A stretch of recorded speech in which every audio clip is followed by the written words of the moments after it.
if you want to start any application, you need few infrastructure components, infrastructure resources.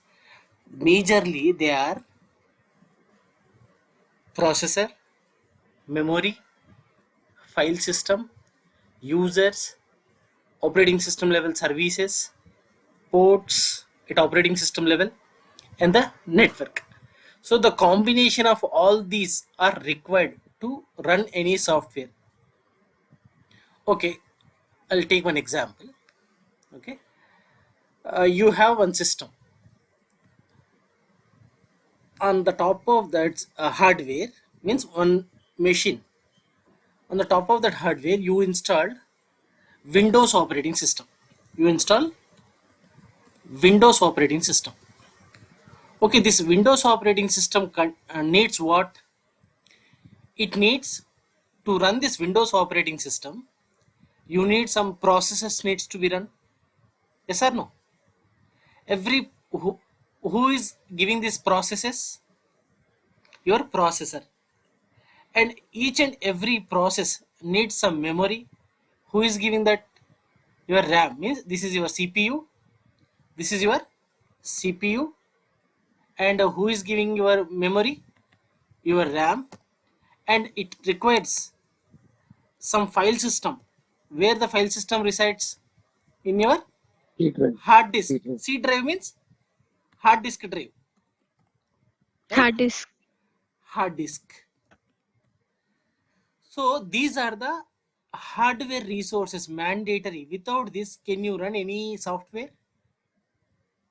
Let's okay. On the top of Windows operating system, you installed some MS Office software.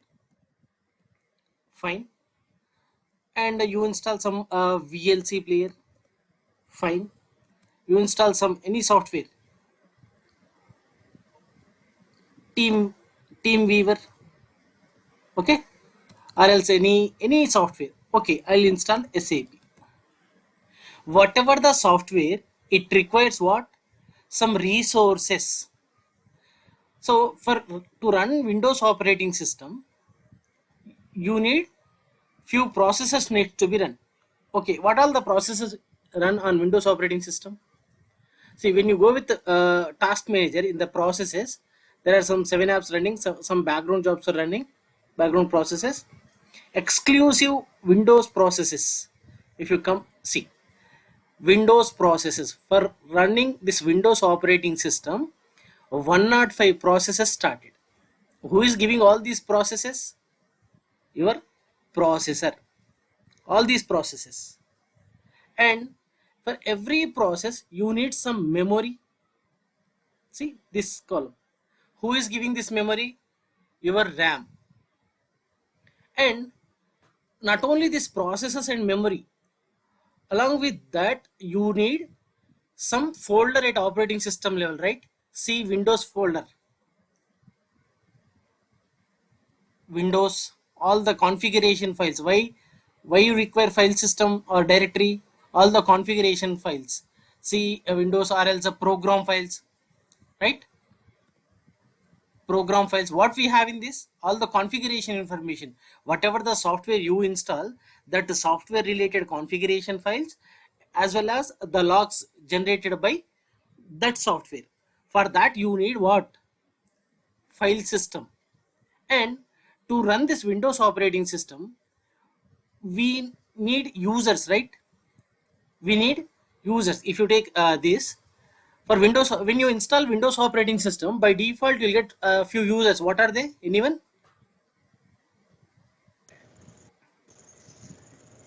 SCDM. Windows operating system, boss. Administration, sir. Administrator and guest, right? Right. Administrator and guest. By default you'll get some users. Administrator user and guest user. These two users are related to your Windows operating system. Okay. Along with that users, so users finished. We have seen processor, memory, file system. These three are mandatory. Okay. After that, users also mandatory. Then services. What all the services in Windows of here you require few services also. So when you install Windows operating system, by default you'll get few services related to Windows services. At operating system level, you need to run this by default these services will start. Without these services, your Windows operating system won't work.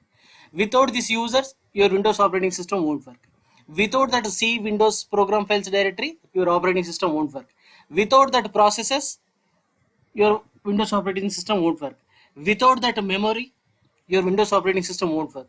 Along with that, you have some ports also at operating system level, for a telnet port to TCP/IP port, HTTP port, HTTPS port, like that. At operating system level, you need ports and you need a network. So to run this Windows operating system, Windows software, Windows instance, you need all these resources. The collection of all these resources which will make your SAP system to run is called as a SAP instance. The resources which will utilize to run a Windows operating system is called as a Windows instance. So now I have in this system, I have Windows instance, MS Office instance, VLC instance, SAP instance. Is it clear what is exactly instance now? Got it, sir. So Yes, in one yes, sir. hardware, I can have multiple instances. Yes or no? Yes. Yes. In one hardware, I can have multiple instances. These instances are different. This is Windows instance, means Windows requires these many things. MS Office requires these many things. SAP also needs processor, memory, file system, user, services, ports, and network. Okay. Okay. If you take SAP, instance, what all the processes, memory, file system utilized are required, we'll see. When it comes to processes, you know few processes by this time. Can anyone tell me the processes? MSG underscore server.exe. So message server, yes or no? Message server has to start. Okay.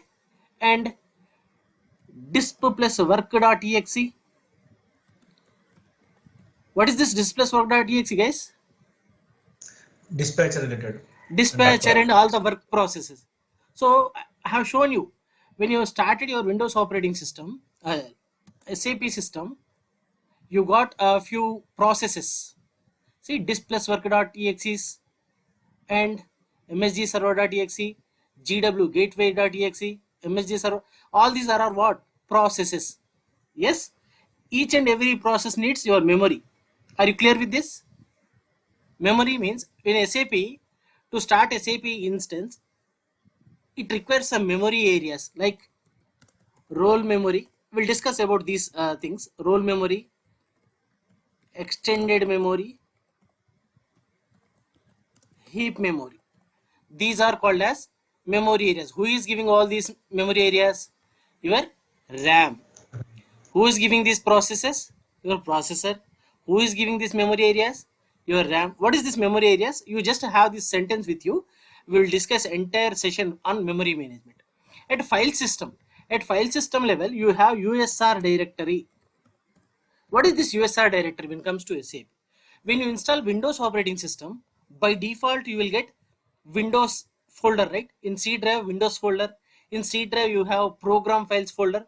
The same way, when you install SAP on Windows operating system or a Linux operating system, you will get one directory called USR directory, the file system. All SAP Windows installation means you should have that Windows directory and that program files directory. Linux installation means you will have that root directory. The same way, when you install your SAP system, the root directory for your SAP installation is this USR directory. I'll show you that directory once. Don't get confused, nothing is there. We'll discuss each and every directory. Just I'm showing you all these things. See, USR directory means, if you get this USR directory means SAP is installed. If you get this Windows directory means Windows operating system installed. Yes, the SAP installation directory is this USR. So where it is? In my C drive. C drive means what? File system. Hard disk. So your CPU needs to give few processes. Your memory has to allocate some memory areas, and your hard disk has to give some file system. And when compared to Windows operating system, just now we have seen administrator and guest user, right? When you install your SAP system, here a Windows operating system will have an admin user. That username is administrator. For other users, we use guest. When you install SAP system, SAP application also has some admins. One is SID ADM user and SAP service SID. These two users by default you will get an SAP system. When you install SAP system, you will get two users. Services, we have seen Windows require few services, right? The same way this SAP system also need few services like SAP schema service at operating system level and host agent. All these new words, nothing to worry. Okay, so for SAP we require host agent schema services. And when it comes to ports, this message server will have one port number. Each and every service will run on a port numbers at operating system level. Your dispatcher will have a port number 3200 or $. Your gateway will have a port number 33 $. Like this, you require some port numbers. Your HTTP port, HTTPS port, TCP/IP port, like that. And you need a network. So the combination of all these infrastructure resources are called as a SAP instance. So when you install your SAP application, you will get few processes, you will get few memory areas, you will get USR directory, you will get operating system level users, you will get operating system level services, you will get OS level ports, and you need a network. If you provide all these things to start up your SAP application, then we call it as a instance, SAP instance. Is it fine? Any doubts here? No, sir. Yeah, No, sir. great.